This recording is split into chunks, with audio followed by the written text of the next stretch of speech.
আল্লাহর কসম করে বলি ভাই রে, জীবনে কোনোদিন আমি রোজা ছাড়ব না।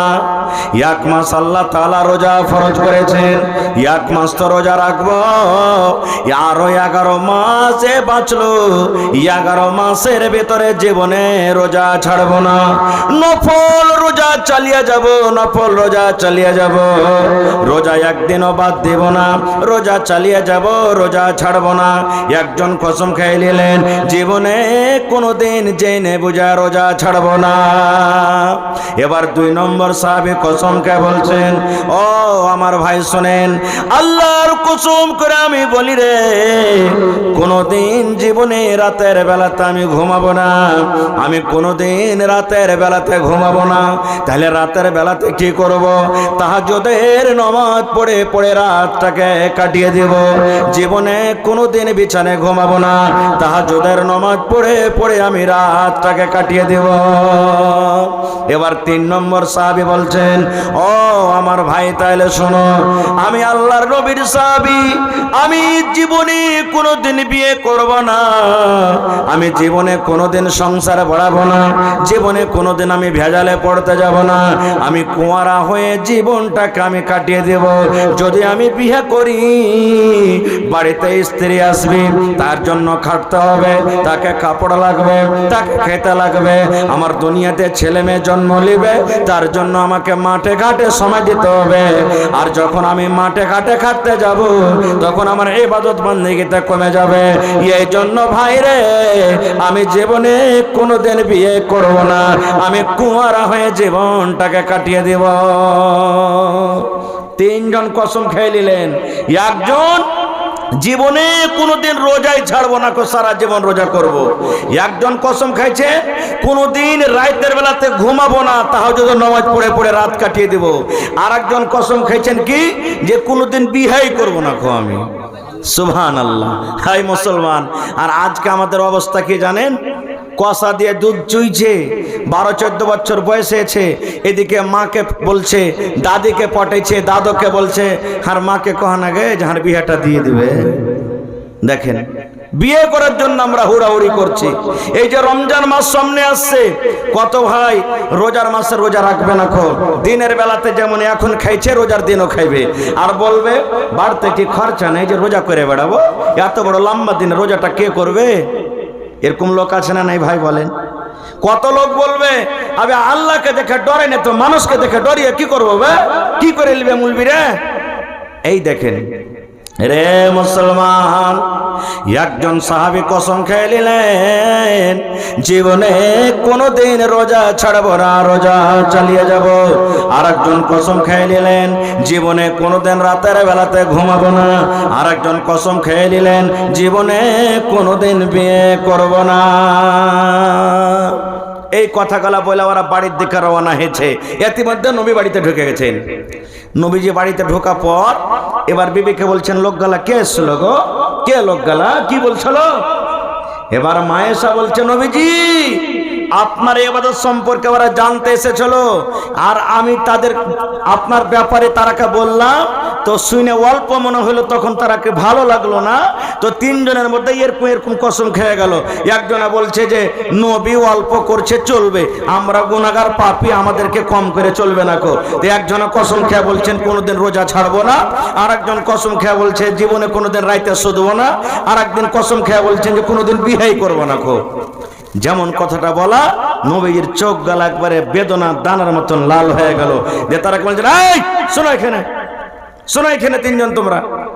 3 জন এলেন। এবার দয়ার রাসূল বললেন, বাবারে তোমরা নাকি 3 জনে 3 রকমের কথা বলেছো, 3 প্রকারের তোমরা কথা বলেছো। সে সাহাবীরা বলছেন, ইয়া রাসূলুল্লাহ বলেছে।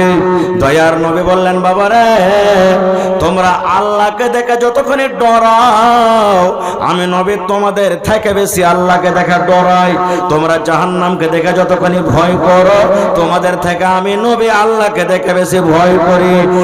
আমার সাহাবীরা শুনে নাও, আমি নবী, তোমরা বলেছো বিয়ে করব না, বিয়ে করব না, কুঁয়ারা হয়ে মরে যাব। এ আমার সাহাবীরা শুনে নাও, আমি নবী রে, আমার বাড়িতে দেখো 11টা স্ত্রী আমার বাড়িতে আছে, 11 জন আমি মেয়েকে বিয়ে করেছি। ও আমার সাহাবী শুনে নাও, তোমরা বলো জীবনে কোনোদিন রাতের বেলাতে ঘুমাবো না। আমি নবী কখন রাতের বেলাতে ঘুমাই আর কখন আল্লাহ রাব্বুল আলামিনের ইবাদত করি। আমি কিছুক্ষণ রাতের বেলাতে ঘুমাই, আমি বিবির কাছে সময় দিই, আমার বিবির কাছে আমি আরাম করি, আর মাঝে মাঝে আমি ফাঁকে আমি মসজিদে গিয়ে আল্লাহর ইবাদত করি। ও আমার সাহাবী শুনে নাও, তুমি বলো জীবনে কোনোদিন আমি রোজা ছাড়বো না, রোজা চালিয়ে যাব। আমি নবী আল্লাহকে দেখে ডরাই, আল্লাহকে দেখে যতক্ষণে ভয় করে তোমরা করো না, এই জন্য আমি নবী রোজা রাখি আর মাঝে মাঝে আমি ছেড়ে দিই। এবার নবী বলছেন কি, আমার উম্মতেরা তোমরা শুনে নাও, ফামান রাগিবা আন সুন্নতি ফালাইসা মিন্নি। আমি নবী আমার তরিকা মতো যদি তোমরা আমল না করো, আমি নবী আমি যেভাবে তোমরাকে চলতে বলবো সেইভাবে যদি তোমরা না চলো, আমার সুন্নাতটাকে তোমরা যদি না মানো, ফালাইসা মিন্নি, তোমরা আমার উম্মত হতে পারো না রে, আমার উম্মত হতে পারো না। নারে তাকবীর। তাহলে বোঝা গেল কি, নবীর উম্মত হতে গেলে, জান্নাত নিতে গেলে নবীর অনুসরণ করে চলতে হবে। আর একটু আগে চলেন, সুবহানাল্লাহ। এ ভাই মুসলমান, আজকে তো আমরা নবীর অনুসরণ না করে হিরোর ঘে অনুসরণ করছি। এই দেখবেন আমার ভাইয়েরা, যারা নওজওয়ান যুবক ভাই আগা দিকে পিছে দিকে চুল ছাড়তো আগে 2, 4, 5, 10 বছর আগে, হিপ্পি কাটিং বলতো তাকে, নাকি হানা বলে। আর এখন চুল কিছুদিন চললো আগা দিকে এরকম করে মারবে একবারে, বাপরে বাপরে চুলের ফরকন।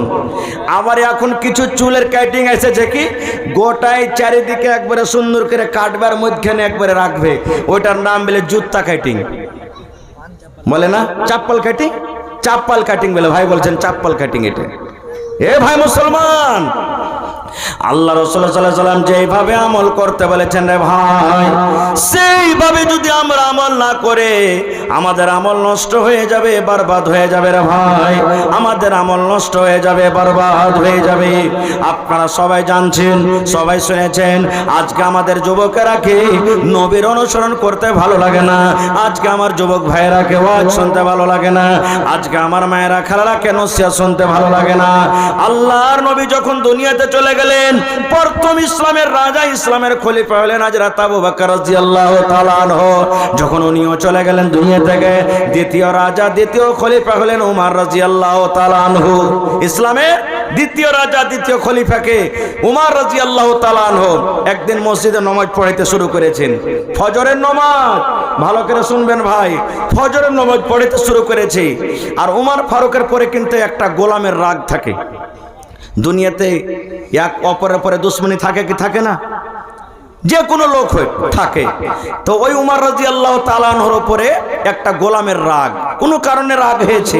এবার ও কিন্তু সুযোগ ঢুঁড়ছিল যে আমি উমরকে কিন্তু মারবো, ইসলামের যিনি রাজা খলিফা আমি তাকে মার্ডার করে দেব। কখন মার্ডার করব? এই নামাজ যখন পড়িতে উমর দাঁড় হবে তখন পেটের ভিতরে দিব ছোরা ভরে একবারে। ঠিক এখানটা ছোরা গোলাম কাপড়ে ঢেকে রেখে পকেটে একবারে খুব সুন্দর করে নিয়ে আছে। এবার উমর রাদিয়াল্লাহু তাআলা আনহু আল্লাহু আকবার বলে যখন ফজরের টাইমে এই যেখানে বুকে হাত বেঁধেছেন এরকম টাইমে সুবহানাল্লাহ ওই গোলাম হযরত উমর রাদিয়াল্লাহু তাআলা আনহুর পেটে দিলেন ছোরাটাকে ভরে। যেমনই ছোরা ভরা, পেট ফোটা হয়ে গেল, ভুঁড়ি ফোটা হয়ে গেল, উমর ফারুক বেহুশ হয়ে পড়ে গেলেন। এই যুগের এই জামানার মতন তো আরে শিলিগুড়ি নিয়ে চলো, কিশনগঞ্জ নিয়ে চলো, কলকাতা নিয়ে চলো, পাটনা নিয়ে চলো, বড় বড় ডাক্তার কোথায় পেবেন? নমাজ শেষ হইলো, তাড়াতাড়ি করে সব লোকজন জমা হলো। এবার এত রক্ত বহিল, এত রক্ত বহিল, উমর রাদিয়াল্লাহু তাআলা আনহু মনে হয় আর বাঁচবেন না। একটা লোক বলছেন যারে দুধ দাও, মুখখানে দুধ দাও, আমাদের রাজার মুখখানে দুধ দাও, দুধ দিতে গেলে কি হবে? শরীরে একটু বল হবে।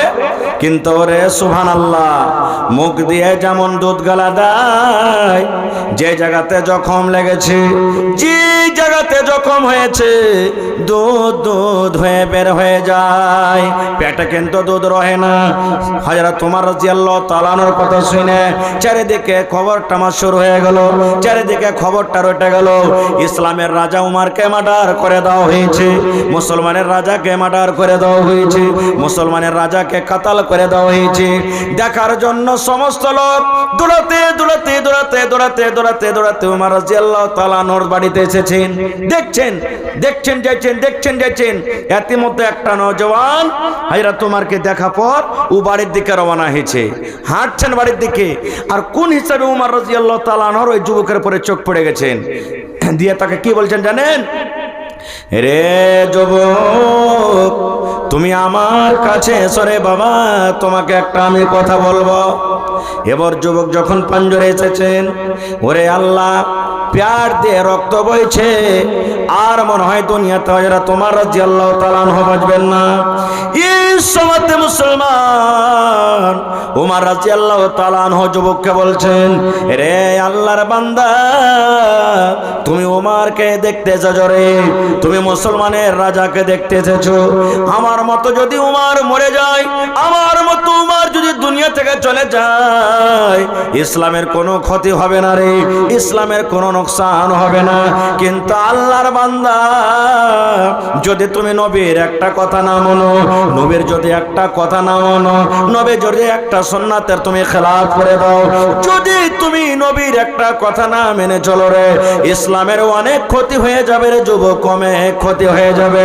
এই জন্য যুবক রে, তুমি আমাকে দেখতে এসেছো, আমার মতো ওমর যদি মরে যায়, ইসলামের কোনো ক্ষতি হবে না, কিন্তু নবীর একটা কথা না মানা হয়, অনেক ক্ষতি হয়ে যাবে। এই কথাটা শোনার পর যুবক বলছেন, আমিরুল মুমিনিন, আপনি কি বলতে চাইছেন আমাকে? আমি কি ভুল করলাম? আবার ঘুরিয়ে কথাটাই বলছেন, আল্লাহর বান্দা, উমারকে দেখতে এসেছো, উমার যদি দুনিয়া থেকে চলে যায়, ইসলামের কোনো ক্ষতি হবে না, কিন্তু নবীর একটা কথা না মানো, অনেক ক্ষতি হবে রে। এবার যুবক বলছেন, আমিরুল মুমিনিন, আমাকে বুঝিয়ে বলেন, কেন আপনি এই কথাটা আমাকে বলছেন? রে আমার যুবক ভাইয়েরা শোনেন, হযরত ওমর রাদিয়াল্লাহু তাআলা আনহু এবার ওই যুবককে বলছেন, আরে আল্লাহর বান্দা, তুমি উমারকে দেখতে এসেছো, তোমার লুঙ্গিটার দিকে দেখো রে, ইরফা ইজারাক কিংবা ইরফা সাওবাক।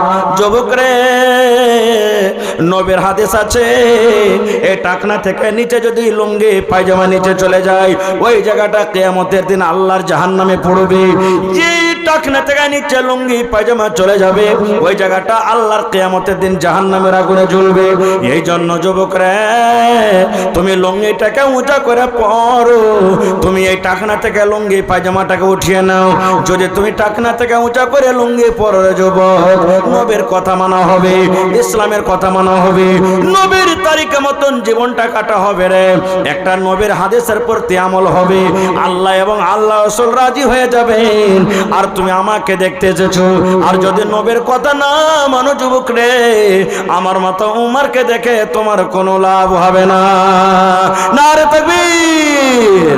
হয়নি, হবে না, হতে পারে না, আমার নবীর সাথে কারো তুলনা। হয়নি, হবে না, হতে পারে না, আমার নবীর সাথে কারো তুলনা। হায়রে তুলনা তো দূরের কথা, ছায়াও মিলে না। হয়নি, হবে না, হতে পারে না, আমার নবীর সাথে কারো তুলনা। হয়নি, হবে না, হতে পারে না, আমার নবীর সাথে কারো তুলনা। সকল নবী রাসূল ছিলেন খোদার দিওয়ানা, দো নয়নে দেখব খোদা ছিল তামান্না। আরে মোর নবীকে ডেকে নিলেন, আরে মোর নবীকে ডেকে নিলেন, দেখবে রব্বানা। হয়নি, হবে না, হতে পারে না, আমার নবীর সাথে কারো তুলনা। হয়নি, হবে না, হতে পারে না, আমার নবীর সাথে কারো তুলনা। ইউসুফকে দেখে যারা আঙুল কেটেছে, তারা কে আমার নবীর রূপ দেখেছে, ইউসুফকে দেখে যারা আঙ্গুল কাটেছে, তারা কি আমার নবীর রূপ দেখেছে? আরে দেখতো যদি কেটে দিত, আরে দেখতো যদি কেটে দিত কলিজাখানা, হয়নি, হবে না, হতে পারে না আমার নবীর সাথে কারো তুলনা, হয়নি, হবে না, হতে পারে না আমার নবীর সাথে কারো তুলনা। নারে তাকবীর। আর একটা হাদিস শুনেন, মজার হাদিস। আল্লাহর নবীর জামানাতে নবীজি আনসার এবং মুহাজিরের ভিতরে ভাইচারা লাগিয়ে দিলেন, ভাই লাগিয়ে দিলেন।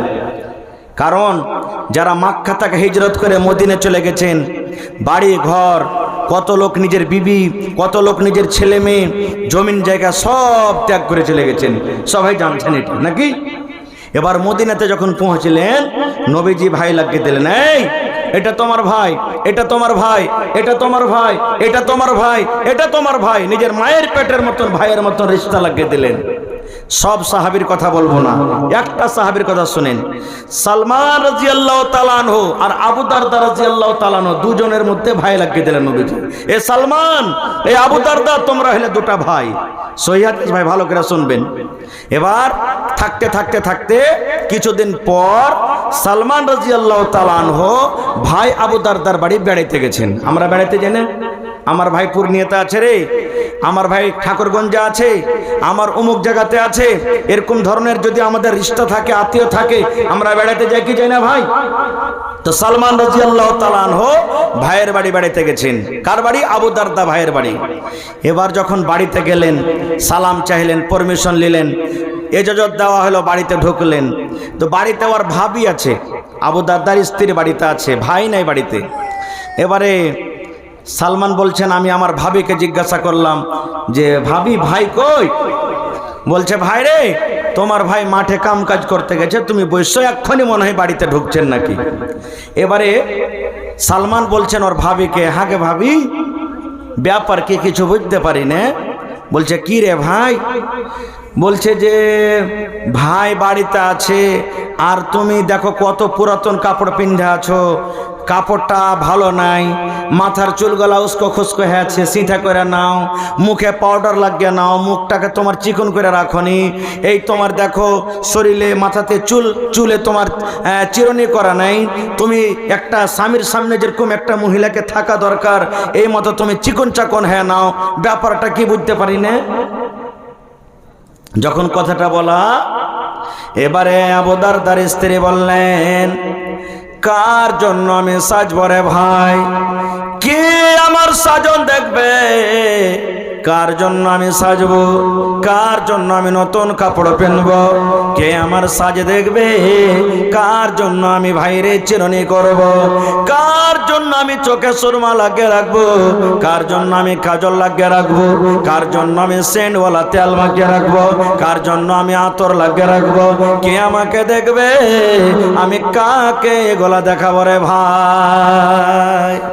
কে বলছেন? আবু দারদার স্ত্রী সালমানকে বলছেন, কাকে দেখাবো রে ভাই? কে দেখবে আমার এগুলা? চোখে সুরমা লাগা, মাথাতে চিরুনি করা, নতুন কাপড়, পাউডার মাখা, কে দেখবে? কইছে, কেমন কথা বলছিস গে ভাবি? ভাই দেখবে? বলছেন, না রে ভাই না, তোর ভাইয়ের তো আমার দিকে দেখার ফুরসত নাই রে ভাই, তোর ভাই আমার দিকে দেখে না। বলছে, কেমন কথা রে, কেমন কথাকে ভাবে? বলছে, ভাই রে, তোর ভাই আবু দারদা যে আছে, জীবনে কোনোদিন রোজা ছাড়ে না, রোজা চালিয়ে যায়, রোজা চালিয়ে যায়, না ফল রোজা চালায়।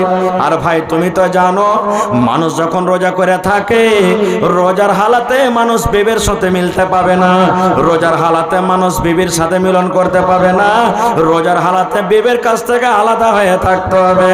তাইলে ভাই তুমি বলো, তোমার ভাই তো দিনের বেলাতে রোজা করে থাকে, আমার কোনো খেয়াল রাখে না, আমার দিকে দেখবো করে না, আমার পাঞ্জরে আসে না, আমি কাকে দেখাবো? বলছে, ভাবি গে, রাতের বেলাতে তুমি সাজে থাকবে ভাইয়ের জন্য। বলছে ভাই রে, রাতের বেলাতে তোমার ভাই তাহাজ্জুদের নামাজ পড়ে পড়ে রাতটাকে কাটিয়ে দেয়, আমার বিছানায় রাতের বেলাতে আসে না। তাইলে ভাই রে, দিনের বেলাতে রোজা রাখি আর রাতের বেলাতে তাহাজ্জুদের নামাজ পড়ে পড়ে রাত কাটিয়ে দেয়, তোমার ভাই আমার বিছানায় আসে না। কার জন্য সাজবো? দিনের বেলাতে রোজা আর রাতের বেলাতে তাহাজ্জুদ। বিছানি আসে না, আমার পাঞ্জরে আসে না। তখন সালমান রাদিয়াল্লাহু তাআলা বলছেন, আচ্ছা এই ব্যাপার। এই হাদিস থেকে আমরা কি বুঝতে পারলাম ভাই? স্ত্রীকে কার জন্য সাজতে হবে একটু বলেন তো আপনারা, মুখ খুলে জোরে বলে। স্বামীর জন্য নাকি? কিন্তু আপনাদের এলাকাতে আছে কিনা জানি না, বেশিরভাগ এলাকাতে, আমাদেরও এলাকাতে দেখতে পাচ্ছি পুরুষের জন্য মহিলারা খুব কম সাজবে নাকি। এই যে দেখেন, এই জালসা শুনতে এসছে, ফের মা খেলা রাখবে খুব। জালসা শুনতে এসছে, সুবহানাল্লাহ, নতুন কাপড় পিন্ধে এসছে। কুটুম বাড়ি যাবে, বাড়িতে হাজি আব্দুল্লাহর মা, কাল যাবো ওর বাড়ি বেড়াইতে, ভাইয়ের বাড়ি যাবো, মায়ের বাড়ি যাবো, বিহের বাড়ি যাবো বেড়াইতে, এখানটা নতুন কাপড় গালা দিবে নাকি না? বরযাত্রী যাবে, বরযাত্রী যায় মহিলারা, বরযাত্রী যাবে, হাজি আব্দুল্লাহর বিয়ে লেগেছে, কাল যে বরের যাবো, এখানটা ভালো কাপড় গালা নেই তো কি পিন্ধে যাবো? 1000 টাকা দামের শাড়ি কিনে দিবে, ও বিহাইকে দেখাইতে যাবে, কিন্তু নিজের পুরুষ যে টাকা দিয়ে কিনলে ওকে কিন্তু দেখাবে না, ওর সামনে ওই কালো ঝালো মাখা ছিঁড়া কাপড়খানটা পিঁধে থাকবে। এ আমার মায়েরা খালারা, না, স্বামীর জন্য আপনি হিরোইন হয়ে থাকেন, ঠোঁটে ঠোঁট মালিশ লাগান, আপনি পাউডার লাগান, মুখে কাজল লাগান, সুরমা লাগান, সিটা করে থাকেন, সেন্ট মেরে থাকেন, দামি দামি তেল মেখে থাকেন, স্বামীর জন্য যত সাজতে পারবেন কোনো মানে নেই সেজে থাকেন। কিন্তু ভাইয়েরাকে বলবো, কত ভাই ফের কাঞ্জসি করবে, ওকে সাবুনও কিনে দিবে না, পাউডারও কিনে দিবে না, তেলও কিনে দিবে না, সেন্টও কিনে দিবে না, ভালো মতন ওর ইচ্ছা মতন কিছু কিনে দিবে না, বকিলি করবে। তো কেমন করে স্ত্রীটা সাজবে রে ভাই? এই জন্য ভাইয়েরাকে বলবো যে নিজের স্ত্রীরাকে ভালো ভালো ভালো ভালো ক্রিম কিনে দিবেন, যাতে আপনি অপর বেটি ছেলে দেখে যেমন আপনার মনটা আগা পিছা করছে, আরে আমার স্ত্রীটা যদি বাড়িতে আমার এরকম থাকতো তো কত ভালো হতো। তা আপনি আপনার স্ত্রীকে দিবেন ভালো ভালো কিনে, আপনার জন্য রেডি হয়ে থাকবে। খের যা হোক, তো যখন বললেন যে ভাই কার জন্য সাজবো, তোমার ভাই আবু দারদা দিনের বেলাতে রোজা করে আর রাতের বেলাতে তাহাজ্জুদ নামাজ পড়ে, যখন কথাটা বললেন তখন বলছে ঠিক আছে। ইতিমধ্যে আবু দারদা বাড়ি চলে এসেছেন, আসার পর তখন বলছেন আসসালামু আলাইকুম। ওয়ালাইকুম সালাম। আরে বলছে ভাই এসেছে, সালমান ভাই এসেছে, গলায় গলা মিলিয়ে তখন বলছেন স্ত্রীকে, ভাইকে খাইতে দাও, সালমান ভাইকে খাইতে দাও। বলছে খাইতে দিয়েছি, কিন্তু তোমার ভাই বলছে যে ভাই আবু দারদা বাড়িতে আসবে, তাহলে খাবো না তো খাবো না। বলছে দাও, খাইতে দাও। খাইতে দিয়েছে, দেওয়ার পর তখন আবু দারদা বলছেন ভাই তুমি খানা খাও ভাই। বলছে তুমি আইসো, বলছে তুমি আইসো। বলছে না ভাই আমি খাবো না। বলছে কেন?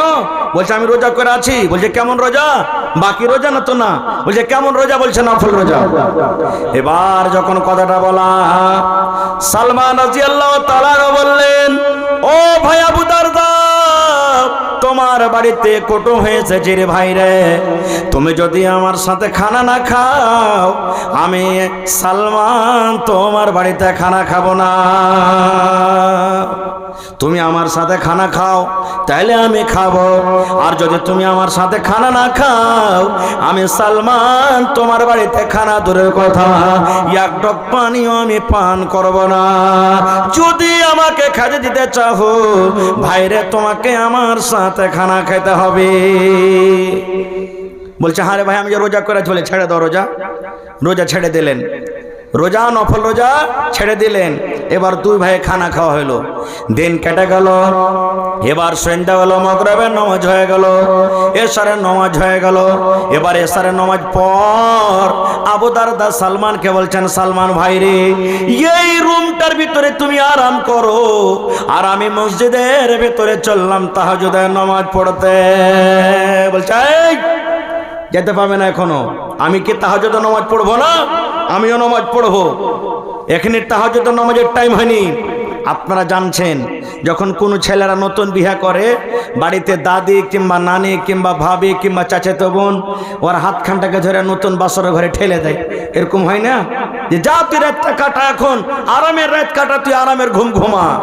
এই মতো সালমান রাদিয়াল্লাহু তাআলা আনহু ভাই আবু দারদার হাতখানটাকে ধইরা যে ঘরে ওর ভাবি আছে দিলে ঠেলার ভিতর থেকে ঠেলে দিলে আর দেয়া বলছে যাও তুমি আরাম করো, যখন নামাজের টাইম হবে আমি তোমাকে জাগিয়ে দেব।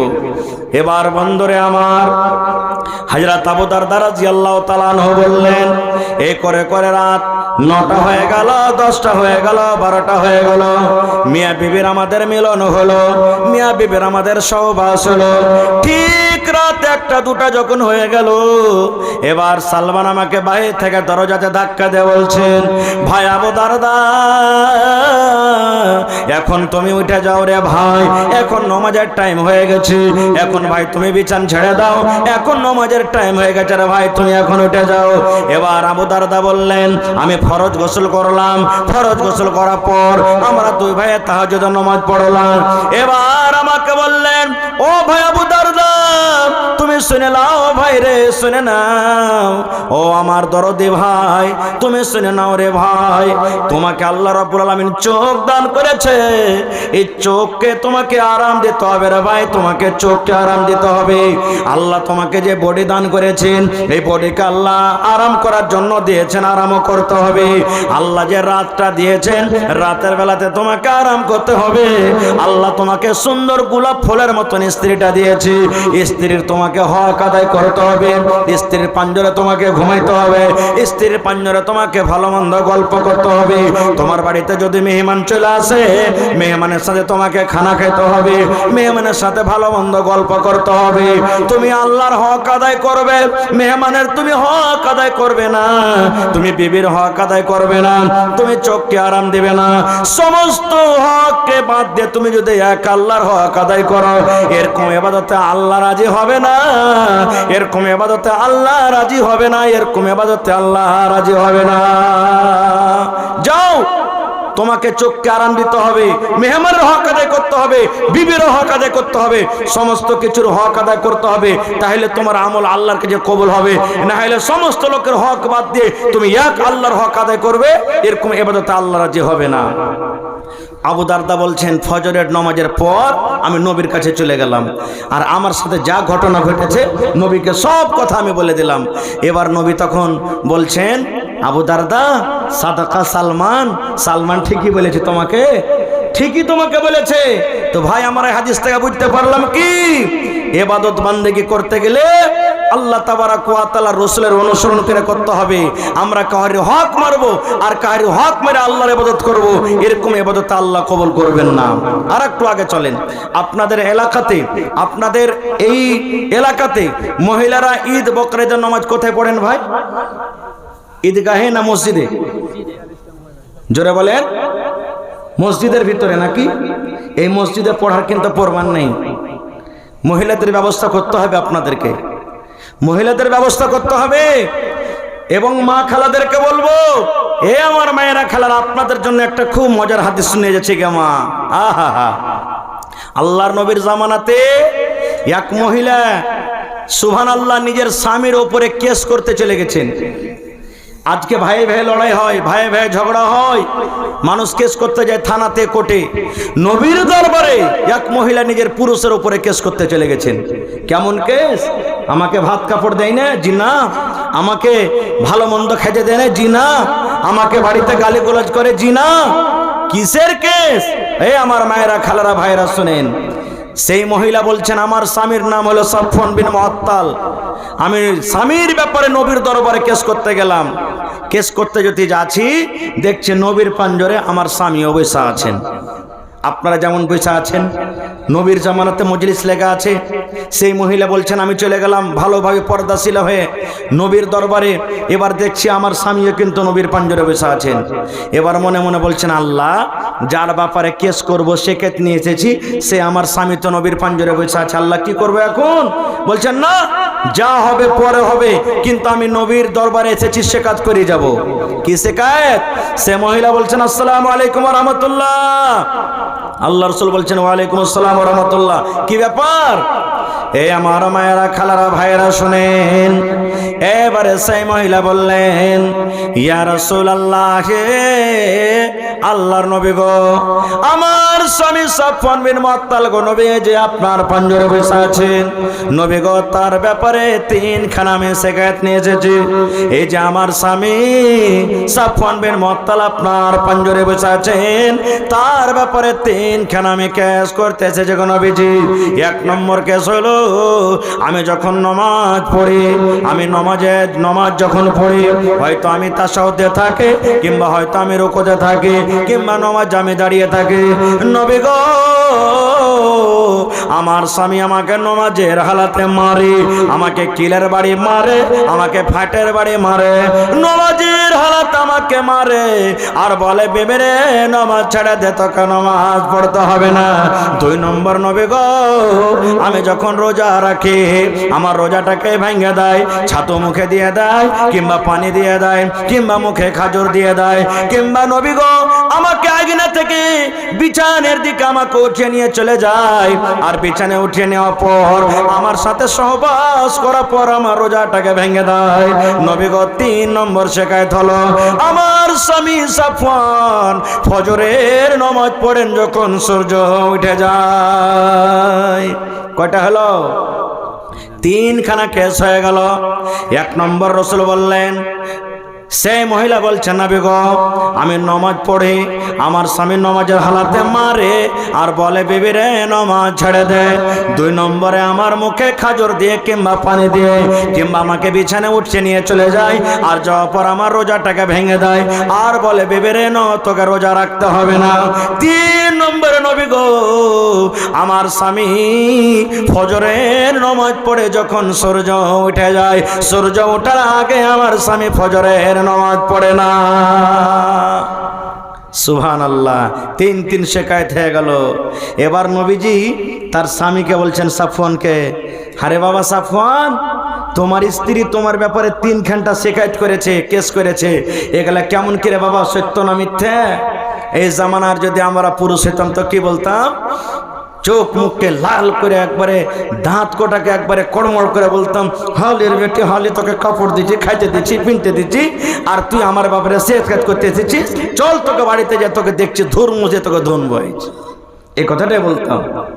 কিন্তু ওরে সুবহানাল্লাহ, যার সিনাতে কোরআন, যার ভেতরে আল্লাহর ডর, জাহান্নামের ডর, সেই সাহাবী বলছেন আল্লাহ আজকে যদি আমি মিথ্যা কথা বলে দিই না নবীজি আমার স্ত্রী যা বলছেন সব মিথ্যা কথা, কিন্তু আল্লাহ রে যেদিন আল্লাহ রাব্বুল আলামিন কোরআনে বলেন কিয়ামত কায়েম করবেন, আল ইয়াউমা নাখতিমু আলা আফওয়াহিহিম ওয়া তুকাল্লিমুনা আইদিহিম ওয়া তাশহাদু আরজুলুহুম বিমা কানু ইয়াকসিবুন। আল্লাহ কিয়ামতের দিন মানুষের মুখে মোহর লাগিয়ে দেবেন, আল্লাহ সেই মোহর মুখে লাগিয়ে দিবেন, মানুষের মুখে কথা বলতে পারবে না, মানুষের হাতে সেদিন কথা বলবে, পায়ে গাওয়া দিয়ে দিবে, বিমা কানু ইয়াকসিবুন, যা দুনিয়াতে আমরা আমল করব। এইবারে সেই সাহাবী বলছেন হুজুর আমার স্ত্রী আমার ব্যাপারে যা বলেছেন সব ঠিক বলেছে, একটাও মিথ্যা নয়, একটাও মিথ্যা নয়, যা বলেছে আমার ব্যাপারে সব সত্য বলেছে। এবার নবীজি বলছেন, হারে বাবা নমাজটা হয়তো আল্লাহর একটা ইবাদত, তো নমাজের হালাতে তোমার স্ত্রীকে কেন মারো রে বাবা? নমাজের হালাতে তো বিবিকে মারতে হয় না, কেন তোমার বিবিকে নমাজের হালাতে মারো? রে আমার মায়েরা খালারা শোনেন। এইবারে সেই সাহাবী বললেন, ইয়া রাসূলুল্লাহ আমি অবুঝ নই, আপনার একজন সাহাবী, আমি পাগল নই গো নবীজি, আমিও জানি শরীয়ত, জানি শরীয়ত বুঝে গো নবীজি, কিন্তু এই জন্য আমি মারি নবী গো, আমি একটা গরিব মানুষ গো নবীজি, আমি মাঠে কামে কাজে চলে যাই, খাজুরের গাছে আমি পানি দিই, আমি খাজুরের গাছ নিড়াই, খাজুরের গাছে আমি দাওয়াত দিই, সারাদিন মাঠে কাম কাজ করার পর যখন সন্ধ্যাবেলাতে বাড়ি আসি আমার স্ত্রী আমাকে সন্ধ্যাবেলাতে খাবার দিয়ে দেয়, আমি খাবার খাই। अस्सलाम वालेकुम भाई, आप सबों को ये नसील कर दो कि हमारे शेख अब्दुल गफ्फार साहब जब पौवा खली अब हमारे शेख तशरीफ होंगे इंशाअल्लाह, इसलिए आप लोग इधर उधर यानी इससे जो हमारे प्रोग्राम हुआ था उन प्रोग्रामों में हमने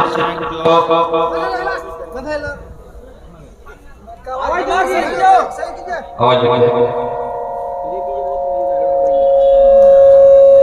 मैं आप सबों को बता दूं कि इससे पहले भी हमने प्रोग्राम किए थे, तो शेख मुरीदुद्दीन साहब की तशरीफ आवारी नहीं होती थी, इसी कारण तो उसी लेके लोगों का जहन में है कि शायद इस बार भी गफ्फार साहब नहीं आ रहे हैं। नहीं, ये आप लोगों को मैं यकीन दिला रहा हूँ कि पौवा करे वो पुरस्कार चुके हैं, बस चंद मिनट में आप हमारे सामने अब्दुल गफ्फार साहब।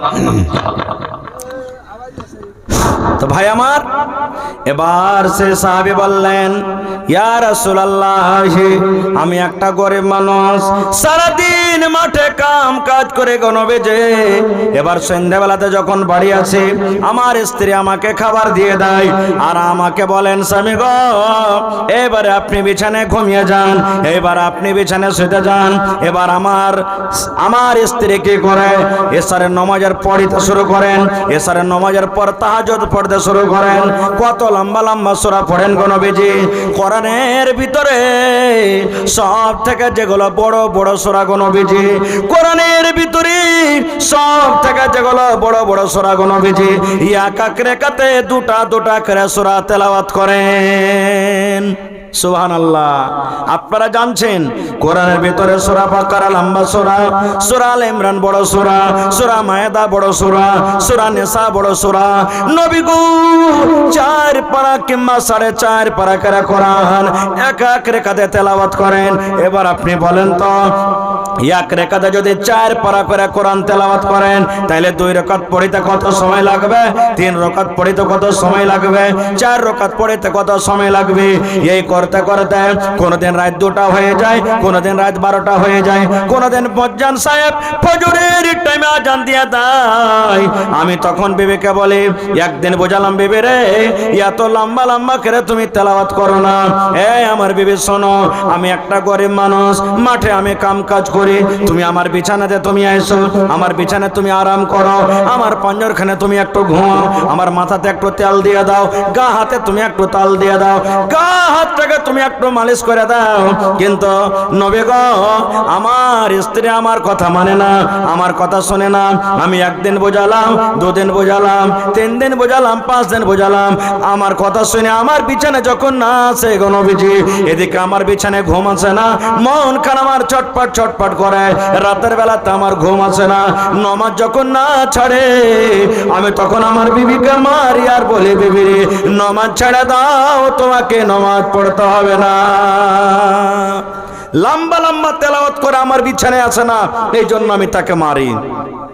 ভাই একটু এই হাদিসটা বুঝবেন কি, যে সাফওয়ান বিন মুআত্তালের স্ত্রীর কত কোরআন মুখস্থি ছিল। এক রাকাতে 2টা করে সূরা মানে 4 পারা 5 পারা করে কোরআন তেলাওয়াত করতেন। আর হায়রে আফসোসের কথা, এই যে সামনে 20 দিন পর নামাজ আসছে, তারাবির নামাজ পড়বো, ইমাম সাহেব যদি খালি একটুখানি এক রুকু থেকে 2 রুকু যদি এক রেখাতে পড়ে দেয়, তো এইদিকে ভাড়াম করে মারবে, এদিকে মশা মারবে, এদিকে পিছে দিকে মারবে, আর দিয়ে আর একদিন বলবে এত লম্বা করে যে মৌলভী সাহেব, হ্যাঁ এত লম্বা করে কি তেলাওয়াত করে। সুবহানাল্লাহ। এ আমার ভাইরা মায়েরা খালারা, তাহলে এই হাদিস থেকে আমরা বুঝলাম যে আমাদের ওই জামানাতে মহিলাদের কত কোরআন মুখস্থি ছিল। ভাই কত কোরআন পড়িতে তারা জানতেন। এই জন্য ভাই বানাত মাদ্রাসার দরকার আছে, মহিলা মাদ্রাসার দরকার আছে, বেটি ছেলের মাদ্রাসার দরকার আছে। বেটি ছেলে যদি না পড়ান, একটা পরিবার মূর্খ হয়ে থাকবে, গামার হয়ে থাকবে।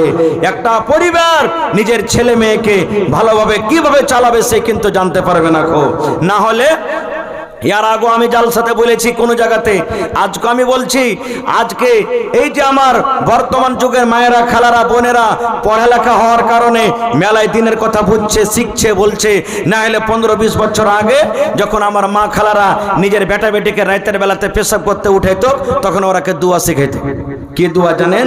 ছেলেটা যাতে বিছানায় পেশাব না করে দেয়। 1 বাত্তা 2 বাত্তা 3 বাত্তা ঘর সত্তা বাহির মত্তা। বলতো না? এই দোয়া শেখায় তো, এক বাত্তা, দু বাত্তা, তিন বাত্তা, ঘর সত্তা বাহির মত্তা।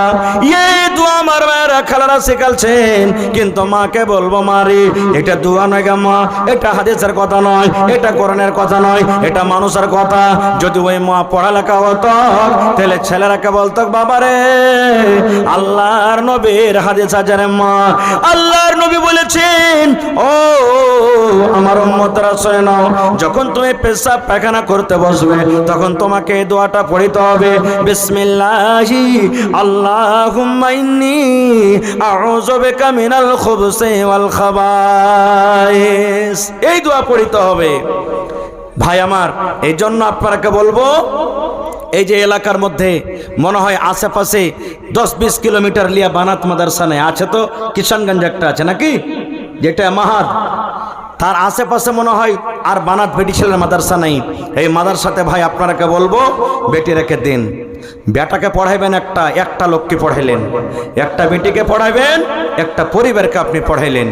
ভাই মুসলমান, এটা মনে করিয়েন না বেটিরাকে পড়িয়ে কি লাভ আছে রে, ইয়ারা বিয়া শাদী হে পরের বাড়িতে যে ঘোঁটা তুলবে, পরের বাড়িতে যে ছাই তুলবে, পরের বাড়িতে যে গোবর তুলবে, পরের বাড়িতে ঝাড়ি দিবে, বেটিরাকে পড়িয়ে কি লাভ আছে? না না রে ভাই না। নবী বলেছেন ইজা মাতাল ইনসান, মানুষ যখন মরে যায় সমস্ত আমল তার বন্ধ হয়ে যায়, ইল্লা মিন সালাসাতিন, তিনখানা এমন আমল আছে মরার পর আপনার কবরে নেকে যাইবে, মরে যাবেন কবরে চলে যাবেন, নেকে কিন্তু বন্ধ হবে না। তার মধ্যে একটা হলো ওয়ালাদুন সালিহুন ইয়াদউ লাহু, আপনার দুনিয়াতে বেটা আছে, দুনিয়াতে আপনার বেটি আছে, নেক সন্তান দুনিয়াতে আছে। আপনি যখন মরে কবরে চলে যাবেন, ওই বেটে যখন বলবে আল্লাহ, ওই বেটা যখন বলবে মাবুদ রে আমার আব্বা জান আমাকে কোরআন পড়া শিখিয়েছেন, আমার আব্বা জান আমাকে হাদিস পড়া শিখিয়েছেন, ওই বেটে যখন বলবে রব্বুল আলামিন আমার আব্বা জান কত কষ্ট করে খেটে খেটে আমাকে পড়িয়ে লিখিয়েছে, আল্লাহ আমার আব্বা জান দুনিয়াতে নাই, আজকে আমার মা দুনিয়াতে নাই, তারা কবরের ভেতরে শুয়ে আছেন, আল্লাহ রব্বুল আলামিন আমি তার বেটা কিংবা বেটি দোয়া করে আমার মা বাবার জীবনে যদি কোনো গুনাহ হয়ে থাকে আল্লাহ তার জীবনের গুনাহকে মাফ করে দাও রব্বুল আলামিন। আল্লাহ তোমার নাম হলো গাফফার, আল্লাহ তারকে গুনাহকে মাফ করে তুমি তাদের কবরে জান্নাতের বিছানা দিয়ে দাও। দয়ার রাসূল বলেছেন উম্মতরা যখন তোমার নেককার বেটা বেটিরা এইভাবে তোমার জন্য দোয়া করবে, ওই দোয়াটা আল্লাহ রাব্বুল আলামিন অনলাইন তাদের কবরে আল্লাহ পৌঁছে দেবেন। ভাই আমার, তাহলে সেই মাদ্রাসার সরকার হলেন আপনারা। এই মাদ্রাসাতে সরকারি সহযোগিতা কিছু আসে না, মাদ্রাসার মালিক মাদ্রাসার সরকার হলেন আপনারা। তো মাওলানা আব্দুল গফফার সাহেব চলে আসছেন, বাস 10 থেকে 15 মিনিটে ভাই আপনারা যত যে পেরেছেন দান করেছেন। আমি একটা লোককে আবদার করছি, আমি বানাতের ভিতরে গেছিলাম, ঘুরে দেখলাম সুবহানাল্লাহ মোটামুটি 200-এর ওপর বলছেন মাওলানা, যেখানে মেয়েরা পড়ালেখা করছে, বেটিরা বোনেরা পড়ালেখা করছে। কত খুশির কথা ভাই। আজকে যদি বানাত মাদ্রাসা না থাকতো তাহলে আজ আপনি এই জালসাতে আসতে পারতেন না, কারণ বানাতের জন্য জালসা, বানাতি না থাকলে জালসাই হতো না। এই জন্য এটা একটা আল্লাহ রাব্বুল আলামিনের এই গ্রামওয়ালার এলাকার মধ্যে একটা খুব বড় রহমত আল্লাহ নাজিল করেছেন, নিয়ামত দিয়েছেন। তো ভাই আমার, এই বানাত মাদ্রাসার জন্য দেখি কোন আল্লাহর বান্দা আছেন 100 সেফটি বালু দান করতে পারবেন? এই বানাতের জন্য দেখি কোন আল্লাহর বান্দা আছেন কিংবা বান্দি আছেন 1 গাড়ি গিট্টি দান করতে পারবেন? দেখি কোন আল্লাহর বান্দা বান্দি আছেন বানাতের জন্য 1000 ইট দান করতে